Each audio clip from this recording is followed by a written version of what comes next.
সাল্লাম আল্লাহর সাহায্য চেয়েছিলেন। দুনিয়ার কোনো মানুষ শুধু নয়, ফেরেশতাগণের সাহায্য তিনি নেননি। যে ইব্রাহিম আলাইহিস সালাম আল্লাহর সাহায্যের ভরসা করেছিলেন, সেই ইব্রাহিম আলাইহিস সালামকে আল্লাহ তাআলা সাহায্য করেছেন না করেন নাই? আগুনের মধ্যে তাকে বাধা রশিদা পর্যন্ত পুড়ে গেছে।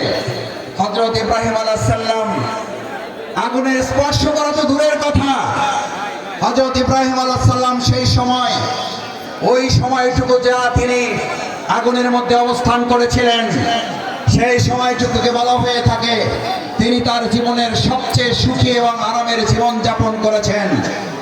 সুতরাং কোরআনের জন্য যারা কথা বলবে, ইসলামের জন্য যারা কথা বলবে, কোরআন বাস্তবায়নের জন্য যারা কাজ করবে, ইসলাম বাস্তবায়নের জন্য যারা কাজ করবে, আজ এখানে আমরা যারা উপস্থিত হয়েছি, আমরা যদি আজ এখান থেকে সিদ্ধান্ত নিতে পারি আমাদের জীবনের সর্বস্বটুকু মিলিয়ে দেওয়া হলেও যে কোরআনের ভালোবাসা আজ আপনারা এখানে শামিল হয়েছেন, আপনারা কি কোনো ব্যক্তির আহ্বানে ভালোবাসা এসেছেন নাকি কোরআনের ভালোবাসা এসেছেন?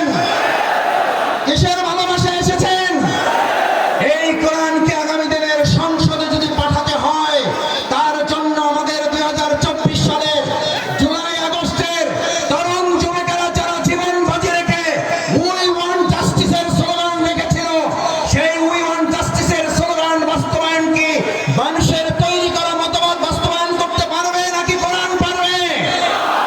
উই ওয়ান্ট জাস্টিসের জন্য তরুণ যুবকেরা আমাদের বীর মুক্ত আবু সাঈদরা যদি জীবন দিতে পারে, আজ তরুণ যুবক এবং আমাদের জনতাকে জিজ্ঞেস করতে চাই, আগামী দিনে কোরআনের সংসদ কায়েমের জন্য, ইসলামের সংসদ কায়েমের জন্য আরেকবার যদি জীবন দিতে হয় আমাদের, সেই জীবন দিতে আমরা কি রাজি থাকবো? আমরা কি রাজি থাকবো?